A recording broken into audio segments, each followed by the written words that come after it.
نحمده ونصلي على رسوله الكريم أما بعد فأعوذ بالله من الشيطان الرجيم بسم الله الرحمن الرحيم ولا تحسبن الذين قتلوا في سبيل الله أمواتا بل أحياء عند ربهم يرزقون صدق الله العظيم وصدق رسوله النبي الكريم ونحن على ذلك لمن الشاهدين والشاكرين والحمد لله رب العالمين رب اشرح لي صدري ويسر لي أمري واحلل عقدة من لساني يفقهوا قولي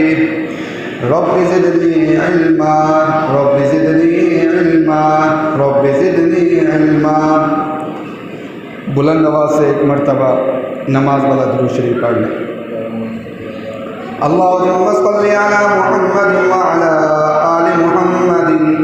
كما صليت على إبراهيم وعلى آل إبراهيم إنك حميد مجيد۔ اللهم بارك على محمد وعلى آل محمد كما باركت على إبراهيم وعلى آل إبراهيم إنك حميد مجيد۔ میرے محترم سامعین،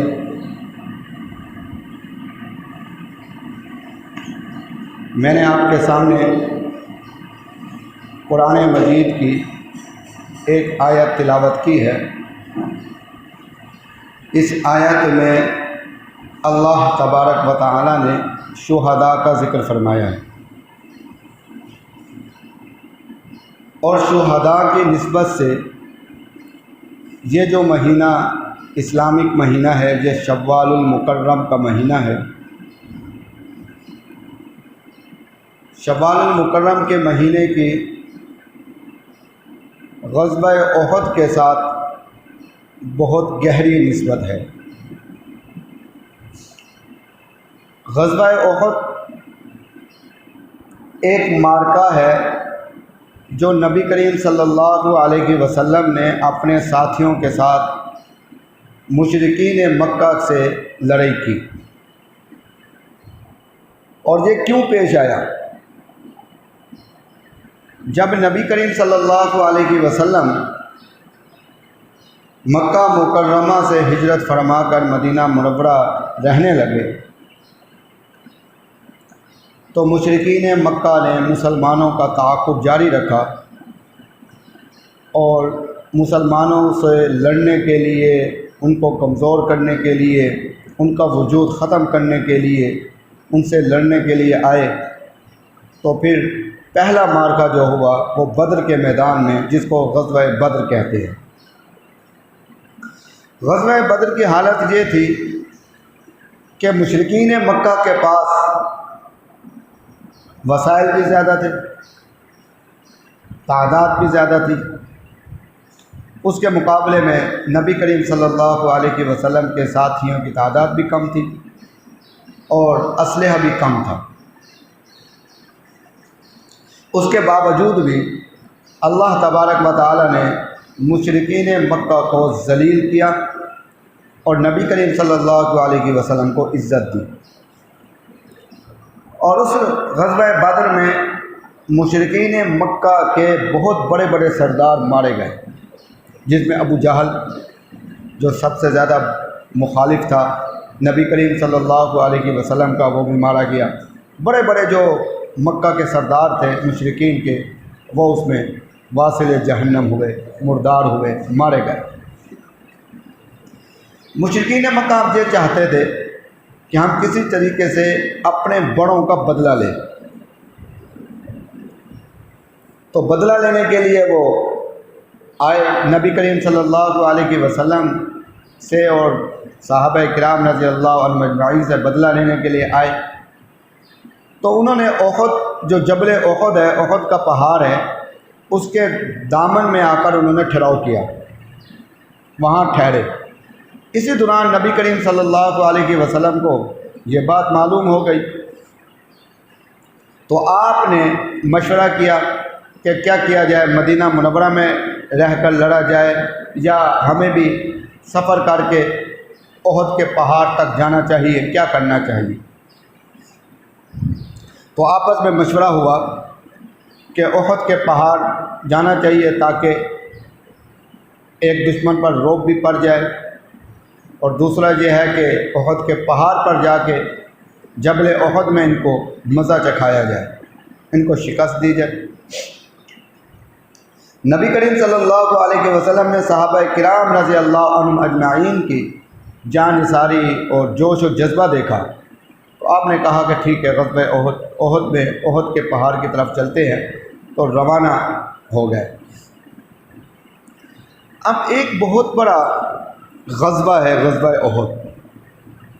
اس سے غزوہ احد ایک بہت بڑا عنوان ہے، اگر اس کو تفصیل کے ساتھ بیان کیا جائے تو شاید کئی جمعے گزر جائے اس کے اندر۔ اس میں ہر موقع پر جو ہے وہ مسائل بھی نکلتے ہیں، علماء نے مسائل بھی نکالے ہیں، مگر یہاں ہمیں جو ضرورت ہے اور یہاں جو بات میں آپ کے سامنے عرض کرنا چاہتا ہوں وہ صحابہ کرام رضی اللہ عنہم کی جان نثاری اور شہادت ذکر کرنا چاہتا ہوں، تاکہ ہمارے ایمان میں کچھ نہ کچھ، جس طریقے سے ہمارا ایمان کمزور ہو چکا ہے، ان واقعات کو سن کر ہمارے ایمان میں حلاوت پیدا ہو اور ہمارے ایمان میں جذبہ پیدا ہو۔ اور تیسرا یہ ہے کہ صحابہ کرام رضی اللہ عنہم اجمعین کے بارے میں ہمارے دلوں میں ان کی قدر و قیمت پیدا ہو کہ وہ ہمارے کتنے بڑے محسن تھے کہ انہوں نے ہم پر ہر وقت ہر لمحے انہوں نے ہم پر احسان کیا۔ نبی کریم صلی اللہ علیہ وسلم جب احد کے دامن میں پہنچے، اسی دوران نبی کریم صلی اللہ علیہ وسلم نے آواز لگائی، کون ہے جو اپنی تلوار کو بلند کیا، اور فرمایا کہ کون ہے جو یہ تلوار لے گا اور اس کا حق ادا کرے گا۔ صحابہ کرام رضی اللہ عنہم اجمعین جو ہے وہ انہوں نے یہ آواز سن کر وہ دوڑتے ہوئے آئے اور قریب ہو گئے، متوجہ ہو گئے۔ تو سب کی خواہش یہی تھی، کیونکہ یہ نبی کریم صلی اللہ علیہ وسلم کی تلوار ہے اور نسبت والی تلوار ہے، یہ مجھے ہی ملنی چاہیے۔ تو حضرت ابو دجانہ رضی اللہ عنہ کے بارے میں آتا ہے کہ انہوں نے پوچھا، یا رسول اللہ، اس تلوار کا حق کیا ہے؟ تو نبی کریم صلی اللہ علیہ وسلم نے فرمایا کہ اس کا حق یہ ہے کہ یہ تلوار جو ہے دشمنوں پر اتنی برسے اور دشمنوں کو کاٹے، یہاں تک کہ یہ تلوار ٹیڑھی ہو جائے۔ تو حضرت ابو دجانہ رضی اللہ عنہ نے فرمایا کہ یہ تلوار میں لیتا ہوں، میں اس کا حق ادا کروں گا۔ حضرت ابو دجانہ رضی اللہ عنہ ایک ایسے صحابی تھے، ایسی شخصیت تھی جن کے بارے میں یہ بات آتی ہے کہ جب بھی وہ کسی دشمن کے ساتھ کسی معرکے میں شرکت کرتے تھے تو وہ جب لڑائی کے لیے تیار ہوتے تھے تو ان کی نشانی یہ ہوتی تھی کہ وہ ماتھے پر ایک لال رنگ کی پٹی باندھ لیتے تھے، اور یہ علامت ہوتی تھی کہ اب یہ لڑائی کے لیے تیار ہے۔ اور ان کی ایک عادت یہ تھی کہ جب یہ لڑائی کے لیے نکلتے تھے تو اکڑ کر نکلتے تھے، سینہ تان کر نکلتے تھے، جیسے آدمی اکڑ کر چلتا ہے اس طریقے سے دشمنوں کے اندر چلتے تھے۔ انہوں نے تلوار لی اور یہ دشمنوں کی طرف جانے لگے اور اکڑ کر جانے لگے، پٹی بھی باندھ لی۔ تو نبی کریم صلی اللہ علیہ وسلم نے دیکھا تو آپ نے فرمایا کہ اگرچہ اللہ تبارک و تعالیٰ کو انسان کا زمین پر اکڑ کر چلنا ناپسند ہے، مگر ایسی حالت میں اللہ کو محبوب ہے۔ دشمنوں کے مقابلے میں، کیونکہ دشمنوں پر روب پڑے، اگر دشمن ہیں سامنے تو آدمی مسلمان لڑنے کے لیے جائے اور جھک کر عاجزی کے ساتھ جائے تو دشمنوں پر روب نہیں پڑے گا، بلکہ دشمن الٹا ہیوی ہو جائیں گے، ان کے حوصلے بلند ہوں گے۔ یہ جو مسلمان آ رہے ہیں جھکے ہوئے ہیں، یہ جناب جی ڈرے ہوئے ہیں یا کمزور ہیں۔ اسی وجہ سے عمرے میں جب طواف کیا جاتا ہے تو اس کا حکم بھی یہی ہے کہ رمل کر کے، یعنی اپنے آپ کو تان کر اور اکڑ کر چلنا چاہیے۔ تو وہ طریقہ ہے کہ رمل کر کے چلنا۔ تو وہ بعض عبادتیں، بعض شریعت کے حکم بدلتے رہتے ہیں۔ اسی طریقے سے اب ناخن کاٹنا، یہ نہ کاٹنا یہ مناسب نہیں ہے، اچھا نہیں ہے، مگر جہاد کے اندر کوئی مسلمان اپنے ناخنوں کو نہیں کاٹتا اور اس نیت کے ساتھ کہ میں نے اس ناخنوں کے ساتھ جو ہے جہاد کے اندر دشمنوں پر حملہ کرنا ہے اور اس سے نقصان پہنچانا ہے، تو یہ اس کے لیے جائز ہو جائے گا۔ اور بھی بہت ساری باتیں ایسی ہیں جو بدلتی رہتی ہیں۔ حضرت ابو دجانہ رضی اللہ عنہ وہ تلوار لے کر نکلے اور انہوں نے مقابلہ کیا اور انہوں نے اس تلوار کا حق ادا کیا، یہاں تک کہ حضرت ہند رضی اللہ عنہ جو نبی کریم صلی اللہ علیہ وسلم پر ایمان نہیں لائی تھی اس وقت، جو ابو سفیان رضی اللہ عنہ کی بیوی تھی، اس وقت مسلمان نہیں ہوئی تھی، وہ ہندہ رضی اللہ عنہ جو اس وقت مسلمان نہیں ہوئی تھی، وہ اس تلوار کی زد میں آئی۔ ابو دجانہ رضی اللہ عنہ نے وہ تلوار ہٹا لی اور ان کو چھوڑ دیا، حالانکہ وہ مشرکین مکہ کے ساتھ تھی، مسلمانوں کے مخالف تھی اور مسلمانوں کے دشمن تھی۔ حضرت ابو دجانہ رضی اللہ عنہ نے اس تلوار سے ان کو قتل نہیں کیا۔ کیوں نہیں کیا؟ اس وجہ سے کہ وہ یہ حق سمجھتے کہ نبی کی تلوار سے کسی عورت کا قتل نہ کیا جائے۔ اس پر علماء نے یہ مسئلہ نکالا کہ نبی کی تلوار کسی عورت پر نہیں برستی، احتیاط کرتی ہے۔ تو آج کے دور میں جو جعلی پیری مریدی چل رہی ہے، پیر جو ہیں عورتوں کے ہاتھ اپنے ہاتھ میں لے کر بیعت کر رہے ہیں، تو یہ کیسے جائز ہو سکتا ہے؟ نبی کریم صلی اللہ علیہ وسلم نے کبھی بھی کسی عورت کا ہاتھ اپنے ہاتھ میں لے کر بیعت نہیں فرمائی۔ جب نبی نے نہیں فرمائی تو پھر دوسروں کے لیے کیسے جائز ہو سکتا ہے؟ اور دوسری بات اس کے اندر یہ ہے، نبی کریم صلی اللہ علیہ وسلم کو تمام صحابہ کرام رضی اللہ عنہم اجمعین پیارے تھے، تمام صحابی پیارے تھے۔ نبی کریم صلی اللہ علیہ وسلم کو جب تمام صحابہ کرام پیارے تھے تو وہ جس طریقے سے ایک والد اپنی اولاد میں سے کبھی کسی کو نمایاں کرتا ہے، کبھی کسی کو نمایاں کرتا ہے، تو ایک نمایاں کرنا ہی ہوتا ہے۔ نمایاں کرنے کا مقصد یہ نہیں ہوتا کہ یہ تمام اولاد سے افضل ہے، نمایاں کرنے کا مقصد یہ نہیں ہوتا کہ یہ تمام اولاد سے بڑا ہو گیا۔ اگر کسی والد نے اس کے 3 بیٹے ہیں یا 4 بیٹے ہیں، وہ اپنے چوتھے بیٹے کو نمایاں کرتا ہے کسی موقع پر، تو اس کے نمایاں کرنے کا یہ مقصد نہیں ہوتا کہ یہ جو چوتھا بیٹا ہے یہ بڑے بیٹے سے بھی، یہ تینوں بیٹوں سے بڑا ہو گیا ہے، وہ بڑا نہیں بنتا۔ اسی طریقے سے حضرت ابو دجانہ رضی اللہ عنہ کو نبی کریم صلی اللہ علیہ وسلم کا تلوار دینا ان کو نمایاں کرنا ہے، نہ کہ اس سے یہ بات ثابت ہوتی ہے کہ حضرت ابو دجانہ رضی اللہ عنہ تمام صحابہ کرام رضی اللہ عنہ اجمعین سے افضل ہے، اس سے یہ بات ثابت نہیں ہوتی۔ یہ کیوں بات کہی جا رہی ہے؟ یہ بات اس وجہ سے میں کہہ رہا ہوں، جس طریقے سے غزوہ خیبر کے موقع پر جب قلعہ خیبر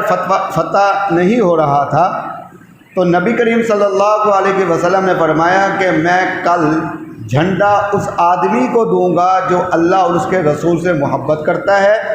اور اس کے ذریعے اللہ تبارک و تعالیٰ قلعہ خیبر کو فتح عطا فرمائے گا۔ دوسرے دن نبی کریم صلی اللہ علیہ وسلم نے حضرت علی رضی اللہ عنہ کو بلایا اور ان کے ہاتھ میں علم دیا، جھنڈا دیا، اور اس کے بعد قلعہ خیبر فتح ہو گیا۔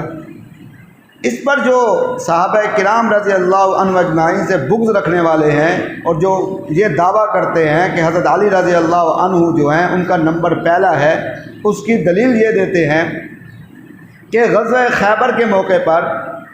نبی کریم صلی اللہ علیہ وسلم کے سامنے بڑے بڑے صحابہ کرام رضی اللہ عنہ اجمعین بھی موجود تھے۔ اس میں ابو بکر بھی موجود تھے، اس میں حضرت عمر فاروق رضی اللہ عنہ بھی موجود تھے، حضرت عثمان غنی رضی اللہ عنہ بھی موجود تھے، بڑے بڑے اکابر صحابہ کرام بھی موجود تھے۔ نبی کریم صلی اللہ علیہ وسلم نے حضرت علی کو بلا کر جو علم دیا ہے، تو اس سے یہ بات ثابت ہوتی ہے کہ خلیفہ جو ہے وہ پہلا نمبر جو ہے حضرت علی رضی اللہ عنہ کا ہونا چاہیے، کیونکہ نبی نے کسی کو جھنڈا نہیں دیا۔ تو اسی طریقے سے اگر دیکھا جائے، یہ بہت سارے واقعات ملتے ہیں کہ نبی کریم صلی اللہ علیہ وسلم نے کبھی کسی موقع پر کسی کو نمایاں کیا ہے، کسی موقع پر کسی کو نمایاں کیا ہے۔ حضرت علی رضی اللہ عنہ کو جو اس وقت نمایاں کیا تھا، وہ بھی اسی طرح نمایاں کیا تھا جس طریقے سے حضرت ابو دجانہ رضی اللہ عنہ موجود تھے۔ حضرت ابو دجانہ رضی اللہ عنہ کی موجودگی میں حضرت علی رضی اللہ عنہ بھی موجود تھے، حضرت ابو بکر صدیق رضی اللہ عنہ بھی موجود تھے، حضرت عثمان غنی رضی اللہ عنہ بھی موجود تھے، حضرت فاروق اعظم رضی اللہ عنہ بھی موجود تھے، یہاں تک کہ حضرت علی رضی اللہ عنہ بھی موجود تھے۔ نبی صلی اللہ علیہ وسلم نے کسی کو وہ تلوار نہیں دی، حضرت ابو دجانہ رضی اللہ عنہ کو تلوار دی۔ وہ اس کا یہ اگر وہ مقصد، اگر اس سے یہ نتیجہ نکالا جائے، حضرت علی رضی اللہ عنہ کو نبی کریم صلی اللہ علیہ وسلم نے پہلا خلیفہ بنا دیا، ان کی افضلیت سب سے زیادہ ہے، تو پھر یہاں پر ہمیں یہ بات، یہاں سے پھر ہمیں یہ بات ثابت ہوتی ہے کہ حضرت دجانہ رضی اللہ عنہ کی بھی فضیلت سب سے زیادہ ہے۔ تو یہاں یہ مسئلہ معلوم ہوا۔ تو حضرت دجانہ رضی اللہ عنہ نے اس تلوار کا حق ادا کیا، اس تلوار کا حق ادا کیا، یہاں تک کہ حضرت دجانہ رضی اللہ عنہ نے غزوہ احد میں نبی کریم صلی اللہ علیہ وسلم کا دفاع کرتے ہوئے اپنی پیٹھ پر تیر اور نیزے بھی برداشت کیے، تیر اور نیزے بھی برداشت کیے۔ تو حضرت دجانہ رضی اللہ عنہ کے بارے میں آتا ہے کہ جب نبی کریم صلی اللہ علیہ وسلم پر مشرکین جو ہے حملہ کرنے والے تھے، تو حضرت دجانہ رضی اللہ عنہ نبی کریم صلی اللہ علیہ وسلم کو بچانے کے لیے آگے بڑھے، ایک تو اس نیت کے ساتھ کہ نبی بچ جائیں اور میری جان قربان ہو جائے، دوسری بات اس کے اندر یہ تھی صحابہ کرام رضی اللہ عنہ اجمعین کی کہ نبی پر جب جان بھی قربان کرتے تھے تو پہلے یہ سوچتے تھے کہ ہماری جان قربان ہو، کہیں ایسا نہ ہو کہ ہماری آخری وقت میں نبی کی بے ادبی نہ ہو جائے۔ حضرت دجانہ رضی اللہ عنہ نے کیا کیا کہ نبی کی طرف پیٹھ نہیں کی بلکہ اپنا چہرہ کیا اور پیٹھ جو ہے دشمنوں کی طرف کی۔ اس پر علماء نے لکھا ہے کہ اس وجہ سے بھی کہ کہیں ایسا نہ ہو کہ کیونکہ آنکھ انسان کی فطرت ہے کہ آنکھ جو چیز دیکھتی ہے تو ہٹنے کی کوشش کرتی ہے، انسان خود بخود حرکت کرتا ہے، کوئی چیز سامنے آئے تو آنکھیں بند کر لیتا ہے، کوئی چیز سامنے آئے تو آدمی ہٹنے کی کوشش کرتا ہے۔ تو حضرت دجانہ رضی اللہ عنہ اور دوسرے صحابہ کرام رضی اللہ عنہ اجمعین اس وجہ سے پیٹھ پھیر کر کھڑے ہوئے، کہیں فطرت، انسانی فطرت کی وجہ سے ہم ہٹ جائیں، وہ تیر جو ہے کسی صحابی کو نبی کو جا کے نہ لگے۔ تو یہ صحابہ کی عظمت کی بات ہے کہ نبی پر جب جان بھی قربان کرتے تھے تو جان قربان کرتے ہوئے بھی اس چیز کا خیال رکھتے تھے کہیں ایسا نہ ہو کہ ہمارے جان قربان کرنے میں بھی آخری وقت میں بھی نبی کی کوئی بے ادبی نہ ہو جائے، بہت بڑی بات ہے۔ اسی طریقے سے اس کے اندر واقعہ حضرت حنظلہ رضی اللہ عنہ کا بھی واقعہ ہے کہ ان کے بارے میں آتا ہے کہ جب وہ شہید ہو گئے غزوہ احد میں، تو نبی کریم صلی اللہ علیہ وسلم نے فرمایا کہ میں نے دیکھا ہے کہ فرشتوں نے حضرت حنظلہ کو غسل دے رہے ہیں بادل کے پانی سے اور چاندی کے برتن میں، اور جب صحابہ کرام رضی اللہ عنہ اجمعین نے جب غزوہ احد کے ختم ہونے کے بعد جب ان کی میت کو ڈھونڈا، ان کے جسم عطر کو ڈھونڈا، تو ان کے چہرے سے، ان کے جسم سے قطرے ٹپک رہے تھے۔ تو پھر پوچھا گیا،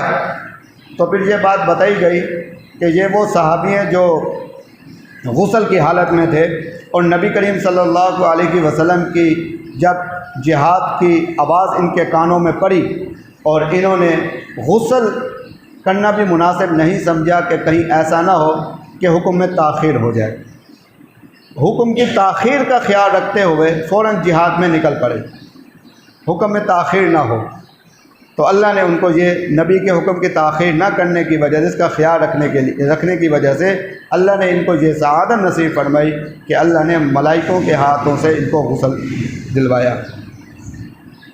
اور اسی طریقے سے حضرت زیاد بن سکن رضی اللہ عنہ کے بارے میں آتا ہے کہ نبی کریم صلی اللہ علیہ وسلم نے کی طرف جب مشرکین مکہ نے تیر پھینکے اور آگے بڑھنے لگے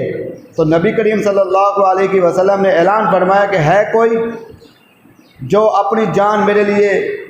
فروخت کر دے؟ تو حضرت زیاد بن سکن رضی اللہ عنہ آگے تشریف لائے اور انہوں نے پیٹھ کے بل ان تیروں کو روکا یہاں تک کہ وہ زخمی ہو گئے۔ جب زخمی ہو گئے تو نیچے گر گئے۔ تو نبی کریم صلی اللہ علیہ وسلم نے فرمایا کہ ان کو میرے قریب لاؤ، تو ان کو قریب لایا گیا۔ تو نبی کریم صلی اللہ علیہ وسلم نے پوچھا ان سے، صحابی سے پوچھا،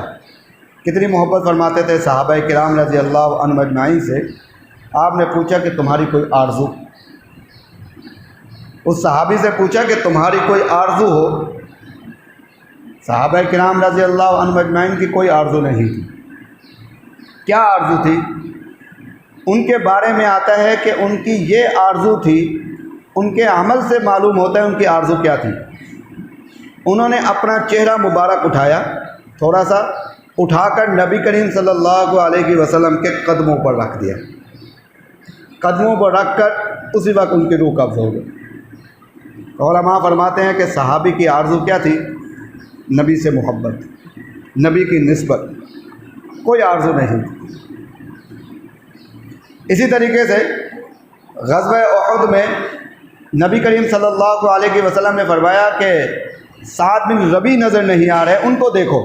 زید بن ثابت رضی اللہ عنہ کو بھیجا کہ ان کو دیکھو۔ وہ گئے دیکھنے کے لیے۔ جب دیکھنے کے لیے گئے تو وہاں پر دیکھا کہ پہاڑ کے دامن میں ایک طرف پڑے ہوئے ہیں اور 70 ان کو زخم ہیں، جو تلوار کے بھی نشانات ہیں اور اس کے ساتھ تیروں کے بھی نشانات ہیں۔ زندگی اور موت کی کشمکش میں ہے۔ نبی کریم صلی اللہ علیہ وسلم نے فرمایا کہ حضرت زید بن ثابت رضی اللہ عنہ کو کہ تم سعد بن ربیع کو دیکھو، جب اس کو دیکھنا تو اس کو میرا سلام کہنا، جب سلام کہنا تو اس سے پوچھنا کہ کیسے محسوس کر رہے ہو، کیا محسوس کر رہے ہو۔ تو حضرت زید بن ثابت رضی اللہ عنہ وہاں پر پہنچے اور دیکھا کہ وہ زندگی اور موت کی کشمکش میں ہے، تو آپ نے پہلے تو ان کو نبی صلی اللہ علیہ وسلم کا سلام دیا اور یہ فرمایا کہ نبی کریم صلی اللہ علیہ وسلم فرما رہے ہیں کہ آپ کیسے محسوس کر رہے ہو، کیا محسوس کر رہے ہیں۔ حضرت سعد بن ربیع رضی اللہ عنہ نے فرمایا کہ انہوں نے پہلے تو نبی صلی اللہ علیہ وسلم کا سلام کا جواب دیا،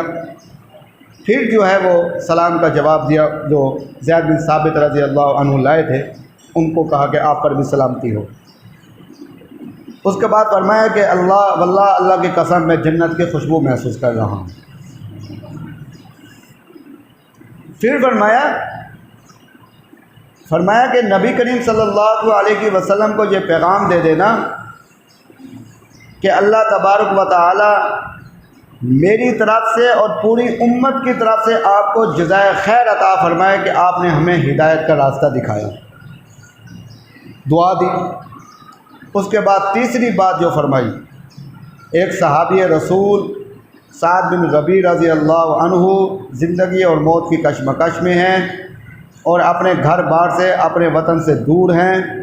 ان کو نہ بچوں کی فکر ہے اس وقت، نہ قبیلے کی فکر ہے، بلکہ وہ سردار بھی تھے، بس کیا فکر تھی؟ نبی کی فکر تھی۔ فرمایا کہ زید بن ثابت سے ایک پیغام میرے بھائی انصاریوں کو دے دینا۔ فرمایا کہ یاد رکھنا کہ اس حالت میں کہ نبی کریم صلی اللہ علیہ وسلم کو کوئی نقصان پہنچے اور تم انصاریوں تم میں سے کوئی موجود ہو تو یاد رکھنا قیامت والے دن تمہارا کوئی عذر جو ہے اللہ کے نزدیک قابل قبول نہیں ہوگا۔ اور یہ فرمایا اور اس کے بعد جو ہے وہ شہید ہو گئے۔ تو حضرت سعد بن ربیع رضی اللہ عنہ کو جب زید بن ثابت رضی اللہ عنہ نے نبی کریم صلی اللہ علیہ وسلم کو یہ پیغام دیا تو نبی کریم صلی اللہ علیہ وسلم نے فرمایا کہ اللہ تبارک و تعالی سعد بن ربیع پر رحم فرمائے، یہ میرا ایسا صحابی ہے جس نے زندگی میں بھی وفا کی اور مرتے وقت بھی اس نے وفا نہیں چھوڑی۔ اور اسی طریقے سے حضرت سعد بن ابی وقاص رضی اللہ عنہ کے بارے میں آتا ہے، وہ فرماتے ہیں کہ میں نے دیکھا کہ میرے ساتھ حضرت عبداللہ بن جاش رضی اللہ عنہ کھڑے ہوئے ہیں۔ تو عبداللہ بن جاش رضی اللہ عنہ نے کہا سعد آؤ دعا مانگتے ہیں اللہ سے، اور میں دعا مانگتا ہوں تم آمین کہنا، اور تم دعا مانگو گے میں آمین کہوں گا۔ حضرت سعد کہتے ہیں کہ پہلی باری میری تھی اور میں نے دعا مانگی، احد کے دامن میں جا کر ہم دعا مانگنے لگے۔ حضرت سعد کہتے ہیں کہ میں نے دعا مانگی، یا اللہ آج میرا مقابلہ جو ہے کفار کے طاقتور کافر کے ساتھ ہو، وہ میرے ساتھ لڑے میں اس کے ساتھ لڑوں، یہاں تک کہ میں اس پر غالب آ جاؤں اور اس کو قتل کر دوں، مردار کر دوں۔ حضرت سعد بن ابی وقاص رضی اللہ عنہ فرماتے ہیں کہ عبداللہ بن جاش رضی اللہ عنہ نے میری اس دعا پر آمین کہا۔ فرمایا کہ اب عبداللہ بن جاش رضی اللہ عنہ دعا مانگنے لگے، تو فرمایا کہ عبداللہ بن جاش رضی اللہ عنہ کی دعا جو ہے اس پر مجھے رشک آیا، ان کی دعا مجھ سے بہتر تھی۔ فرمایا کہ عبداللہ بن جاش رضی اللہ عنہ نے فرمایا کہ یا اللہ میرا بھی آج مقابلہ طاقتور کافر کے ساتھ ہو جائے، ہم آپس میں لڑتے رہیں یہاں تک کہ کبھی وہ مجھ پر غالب آ جائے، کبھی میں اس پر غالب آ جاؤں۔ فرمایا کہ پھر وہ مجھ پر غالب آ جائے اور مجھے شہید کر دے، اور میرے پیٹ کو چاک کرے، شہید کرنے کے بعد میری زبان کو کاٹ دے، میرے ناک کو کاٹ دے، میرے آنکھوں کو نکال لے اور میرے کانوں کو کاٹ دے، میرے اعضاء بھی کاٹ دے۔ فرمایا کہ یا اللہ جب قیامت والے دن جیسے ہی میں ایسی حالت میں کٹے ہوئے اعضاء کے ساتھ، زبان کٹی ہوئی اعضاء کے ساتھ تمہارے سامنے جب پیش ہوں تو مجھے کٹی ہوئی زبان میں بولنے کی طاقت عطا فرمائے، اور تو پوچھے عبداللہ یہ تیرے ساتھ معاملہ کیوں ہوا، تو میں تجھ سے کہوں اللہ یہ تیری اور تیرے نبی کی محبت کی وجہ سے میرے ساتھ یہ معاملہ ہوا۔ تو اللہ تو فرمائے کہ صدقتا، اے عبداللہ تو نے سچ کہا۔ تو حضرت سعد بن ابی وقاص رضی اللہ عنہ فرماتے ہیں کہ میرا مقابلہ کسی کافر کے ساتھ ہوا اور میں اس پر غالب بھی آ گیا۔ جب غزوہ احد جہاد ختم ہوا تو میرے دل میں خیال پیدا ہوا کہ میں نے جو دعا مانگی تھی وہ تو قبول ہو گئی، تو جو عبداللہ نے دعا مانگی تھی وہ بھی قبول ہوئی یا نہیں ہوئی۔ فرمایا کہ میں ان کو ڈھونڈنے نکلا، جب ڈھونڈنے نکلا تو میں نے دیکھا کہ ان کی دعا بھی قبول ہوئی۔ فرمایا کہ مجھے اس وقت رشک آیا کہ مجھ سے بہتر دعا عبداللہ کی تھی، جیسے انہوں نے مانگی تھی ویسے ان کے اعضاء کٹے ہوئے تھے اور پیٹ چاک کیا ہوا تھا۔ فرمایا کہ ویسے کی ویسے ان کی دعا قبول ہوئی تھی۔ اور اسی میں ایک آخری واقعہ، حضرت عمر بن جموح رضی اللہ عنہ ایک معذور صحابی تھے۔ جب غزوہ احد کا اعلان ہوا تو ان کے بارے میں آتا ہے کہ انہوں نے کہا کہ معذور تھے، لنگڑے صحابی تھے، معذور تھے، لنگڑا کر چلتے تھے، عمر بھی تھی۔ انہوں نے کہا کہ جہاد کے اندر میں بھی جاؤں گا۔ تو ان کے 4 بیٹے تھے جنہوں نے منع کر دیا کہ ہم بڑے بڑے جوان بیٹے کھڑے ہوئے ہیں، آپ نہ جائیں، ہم جاتے ہیں، ہم جائیں گے آپ نہ جائیں۔ تو یہ نبی کریم صلی اللہ علیہ وسلم کی خدمت میں پہنچ گئے، فرمانے لگے یا رسول اللہ یہ جو بیٹے ہیں مجھے منع کرتے ہیں جہاد سے، آپ نے فرمایا کہ صحیح منع کرتے ہیں کہ آپ پر جہاد لازم نہیں ہے کیونکہ آپ معذور ہیں۔ فرمایا کہ اللہ کی قسم، اگر آپ مجھے جہاد کی اجازت دے دیں جانے کے لیے تو میں جنت کو اپنے پاؤں سے رون دوں گا، یعنی جہاد میں جاؤں گا تو جنت کو اپنے پاؤں سے رون دوں گا۔ نبی کریم صلی اللہ علیہ وسلم نے جب جذبہ دیکھا تو آپ نے فرمایا کہ جانے دو۔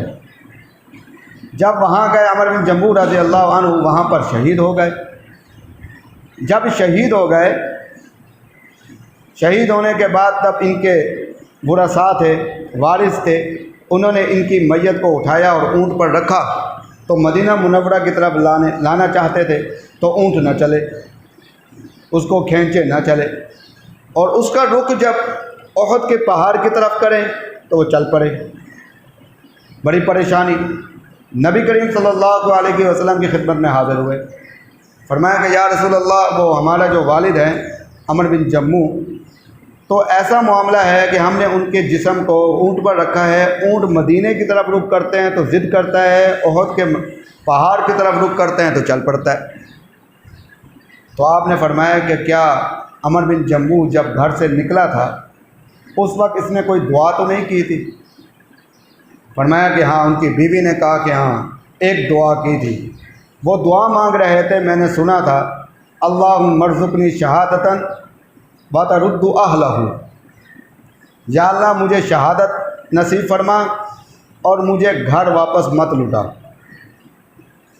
تو نبی کریم صلی اللہ علیہ وسلم نے فرمایا کہ واللہ، اللہ کی قسم، تم میں سے ایسے لوگ موجود ہیں جو اللہ کی قسم کھا لیتے ہیں، اللہ تبارک و تعالیٰ ان کی قسم کو ضرور پوری فرماتے ہیں۔ ان لوگوں میں سے عمر بن جموح بھی ہیں جنہوں نے اللہ کی قسم کھائی ہے تو یہ اب واپس نہیں لوٹیں گے، بلکہ ان کو یہاں ان کی تدفین کی جائے۔ تو احد کے میدان میں ہی، وہ احد پہاڑ کے دامن میں ہی ان کی جو ہے تدفین کی گئی۔ تو غزوہ احد کا جو واقعہ بیان کیا گیا ہے، اس میں صحابہ کرام رضی اللہ عنہم اجمعین کی ایثار اور قربانی سن کر آدمی حیران رہ جاتا ہے کہ نبی کریم صلی اللہ علیہ وسلم کے لیے صحابہ کرام رضی اللہ عنہم اجمعین کا ایسے واقعہ سن کر معلوم اور محسوس ہوتا ہے یہ صحابہ ایسے تھے کہ ہر وقت اپنی جان، اپنی اولاد اور اپنے مال کو اپنے ہاتھوں میں لے کر چلتے تھے کہ کسی بھی وقت نبی کے لیے اس کو قربان کرنے کے لیے تیار رہتے تھے، اور اس طریقے سے اثار اور قربانی پیش کرتے ہیں قیامت تک اس کی مثال ہمیں نہیں مل سکتی۔ اور احد پہاڑ کی فضیلت یہ ہے کہ نبی کریم صلی اللہ علیہ وسلم نے فرمایا کہ جو احد پہاڑ یہ ہے جو ہم سے محبت کرتا ہے اور ہم احد پہاڑ سے محبت کرتے ہیں، تو نبی کریم صلی اللہ علیہ وسلم، احد پہاڑ جو ہے وہ نبی کریم صلی اللہ علیہ وسلم کا محبوب ہے، احد پہاڑ کو یہ نسبت حاصل ہے۔ اور دوسری بات یہ ہے، نبی کریم صلی اللہ علیہ وسلم جس طریقے سے نبی کل ہیں، تمام لوگوں کے، پوری کائنات کے نبی ہیں، اسی طریقے سے نبی کریم صلی اللہ علیہ وسلم محبوب کل بھی ہیں، یعنی تمام کائنات کے تمام ذرہ ذرہ کے محبوب بھی ہیں۔ جس طریقے سے احد پہاڑ جو ہے نبی کریم صلی اللہ علیہ وسلم سے ایک بے جان چیز ہے، ایک پہاڑ ہے، ایک پتھر ہے، وہ نبی کریم صلی اللہ علیہ وسلم سے محبت کرتا ہے۔ اور بھی بہت سارے واقعات ہیں جنہوں نے اظہار کیا، اور وہ جمادات تھے، انہوں نے اظہار کیا نبی وسلم سے محبت کا، اور آپ کی نبوت کا بھی اظہار کیا۔ تو نبی کریم صلی اللہ علیہ وسلم، علماء فرماتے ہیں کہ جس طریقے سے نبی کل ہیں، اسی طریقے سے آپ جو ہے محبوب کل بھی ہیں۔ انسان آپ سے محبت کرے نہ کرے، پوری کائنات کی ذرہ ذرہ جو ہے آپ سے محبت کرتا ہے۔ تو اللہ تبارک و تعالیٰ ہمیں اس پر صحیح عمل کرنے کی توفیق عطا فرمائے۔